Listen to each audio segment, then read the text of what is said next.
মে মাসের জন্য ১৯ টাকা কমেছে ১২ কেজি বেসরকারি এলপি গ্যাসের দাম। ভোক্তা পর্যায়ে যা বিক্রি করতে হবে ১,৪৩১ টাকায়।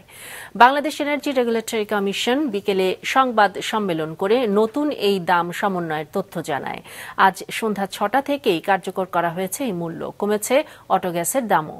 ভোক্তা পর্যায়ে অটোগ্যাসের দাম লিটারে ৬৬ টাকা ৪১ পয়সা থেকে কমিয়ে ৬৫ টাকা ৫৭ পয়সা নির্ধারণ করা হয়েছে, অর্থাৎ কমেছে ৮৪ পয়সা। তবে কোনো শুনানি ছাড়াই প্রায় ৪ বছর পর ১৩৫ টাকা বাড়ানো হয়েছে সরকারি এলপি গ্যাসের দাম।